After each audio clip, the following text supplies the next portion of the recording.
اور مجھے ایک درود جو ہے وہ بہت دل پر لگتا ہے، صاحب دلائل خیرات کا، مختصر سا ہے لیکن بڑے مزے والا ہے، سب درود مزے والے ہیں لیکن اس کی لذت کچھ، اللہم صلی علی نبی الرحمہ، اللہم صلی علی، یہ اللہ نبی رحمت کے اوپر رحمت دے، یہ ہے دلائل خیرات میں سب درود، لیکن مطلب یہ کوئی مختصر سیکھا ہو تو اچھا ہے، جلدی جلدی پڑھا جائے اور پھر ہے نا۔ ارے بھائی آ گئی بات سنیے، آپ جب سفر میں ہوتے ہیں یا ہوائی جہاز میں ہوتے ہیں تو بھوک تو لگتی ہے نا۔ اب ہوائی جہاز میں ہو اور بھوک لگی آپ کو، اور یہ کہے کہ وہ کڑی کا برتن لے آؤ، وہ چاول کا برتن لے آؤ، اور وہ سارا اتنا بڑا جو ہے اچار کا لے آؤ، رکھیں گے کہاں؟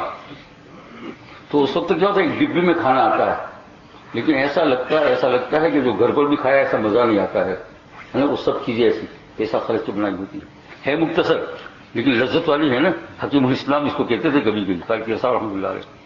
تو ایسا ہے کہ ہمیں ایک تو درود پاک باقاعدہ کسی وقت کوئی دلائل خیرات یا وہ کرا اس میں سب درود آ جائے، لیکن ایک چلتے اٹھتے بیٹھتے گویا یہ صبر ہے ہمارا، اس کے اندر کوئی ایسی چیز مل جائے جو بہت لذت والی ہو۔ تو دیکھا آپ نے، اللہم صلی علی نبی الرحمہ، اللہ رحمت بھیج رحمت والے نبی پر، وہ تو خود مجسم رحمت تھے، تو ان کے اوپر رحمت بھیج۔ تو اس کا مطلب کیا ہو جائے گا، یا اللہ مجھے اپنی رحمت سے ڈھانک لے، ہے نا۔ یہ رب تو